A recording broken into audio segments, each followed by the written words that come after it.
Well, hello. Coming to another book that I like. It's an old tale, but this one's called Button Soup. And Disney did it, as we can tell by our symbol. So we've got, well, normally it's Uncle Scrooge and Daisy. So let's see if it's still Uncle Scrooge and Daisy in the book. I want to show you something. I mentioned these were my old books. Here's my name, Michael Thoma. And that's my mom who wrote that. Ha! Told you it was old. Title page, Button Soup. Let me get you going here. Well, you can tell right away that it's not in today's times. I would call that kind of the Western time, right? Looks like a stagecoach coming into town. Well, let's see how we do it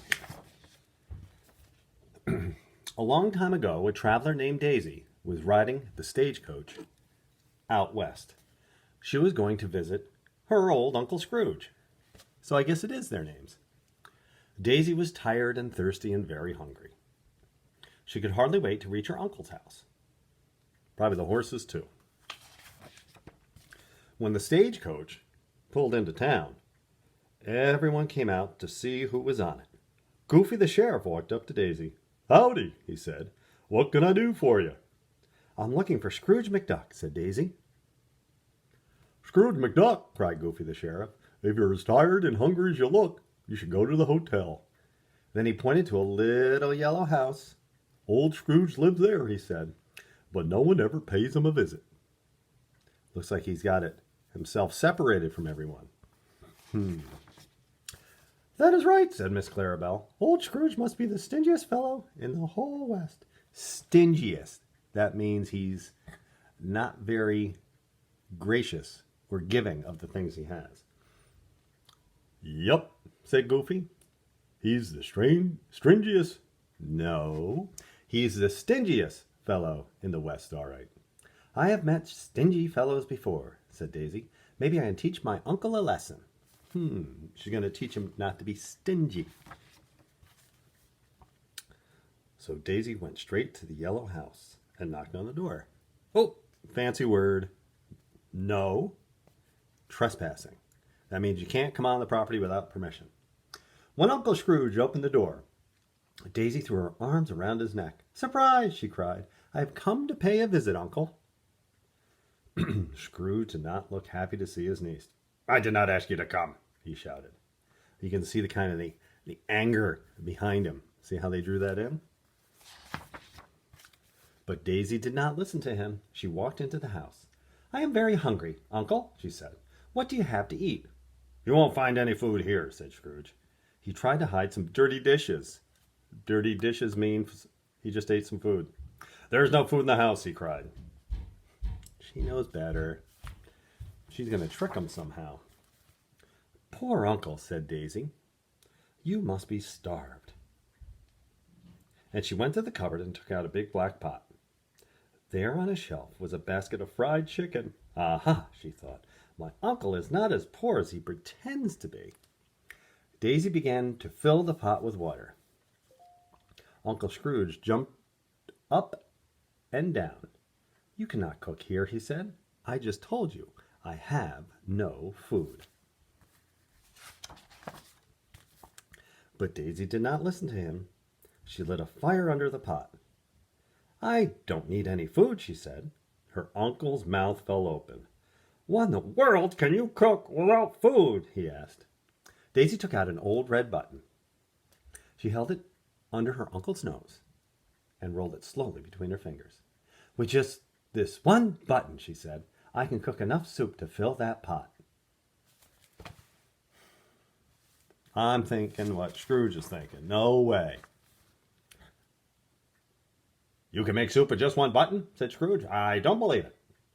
He watched Daisy drop the red button into the pot. Bloop. "What do you call it?" asked Uncle Scrooge. "Button soup," said Daisy.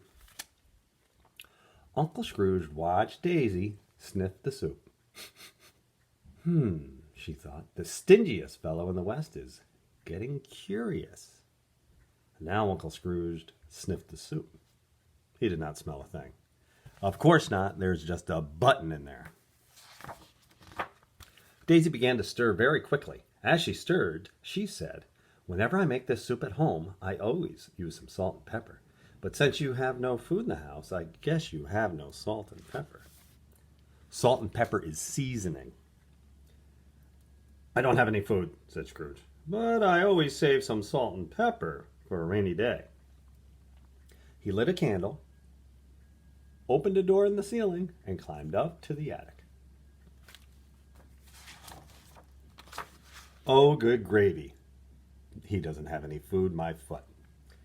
The attic walls were covered with jars of spice. Scrooge held his candle up to see them better. He picked out jars of salt and pepper to add to the button soup. "I think he's pulling our leg." Daisy poured the salt and pepper, the seasoning, into the pot. Uncle Scrooge watched. He could hardly wait to taste the button soup. Daisy began to stir again. As she stirred, she said, "I once made this soup with an old soup bone. It really was delicious. But if you have no food, one button will have to do." "Oh, really?" "If all you need is an old soup bone," said Scrooge, "I might be able to find one." He took a lantern and ran down to the cellar. Whoop! What is he going to have here? Scrooge's cellar looked just like a butcher shop. He had hams and chickens and turkeys and beef. He picked out a juicy bone to add to the button soup.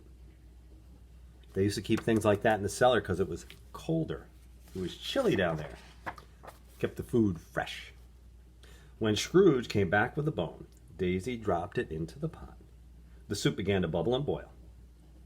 "It smells good," said Scrooge. "This soup won a blue ribbon at the state fair," said Daisy. "But that time I used potatoes and carrots." "If the blue ribbon soup had potatoes and carrots, we shall have them too," said her uncle, and he ran out to the barn. All right, we've looked in the attic, and we've looked in the cellar, and now we're going out to the barn. Up in the hayloft, up high, Scrooge had vegetables, potatoes and carrots, and big heads of cabbage. He grabbed a pitchfork and tossed the hay. He found some potatoes and carrots to add to the button soup. And see, Daisy is seeing where all of his food is hidden. And she's laughing a little bit. By this time, the soup smelled so good, Uncle Scrooge was dying to taste it. And every time Daisy named something that would make the soup even better, Uncle Scrooge rushed off to find it. He ran to the woodshed for onions and celery. He milked the cow to get Daisy some cream. He dug up his garden to get her some turnips.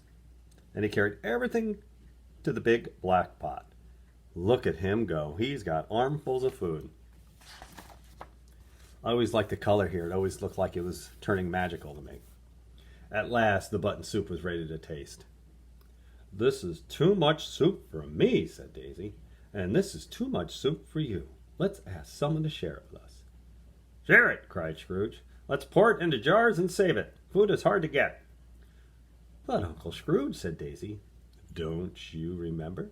We made the soup with just one button." "That's right," said Scrooge. "So we did." Did he really? So Daisy ran to everyone in town. She ran to Goofy the Sheriff. She ran to the ice cream parlor to get Miss Clarabelle. She ran to the general store to get Mistress Minnie. She ran to the barber shop for Mickey and Cowboy Donald. And she told them all to come to Scrooge McDuck's house. This is going to change how they think about Scrooge. When they came in, Scrooge gave them each a bowl. "You sure are clever," said Miss Clarabelle. "Scrooge is not the stingiest fellow in the West anymore." Daisy only winked her eye. Wink. Soon they all sat down to a button soup feast, and it really was delicious. "What a clever niece I have," said Scrooge, "and she made the soup with just one button." When the time came for Daisy to leave, Scrooge went to the stagecoach to see her off. "Come back to visit me soon, Daisy," he said. After all, thought Scrooge, such clever nieces don't grow on every bush. And that's Disney's Button Soup. I think if you look for it, the original story was called Stone Soup. And they did something very similar, but they started with a stone. So, thank you. Thank you for watching my videos, and we'll do more later. Thank you very much.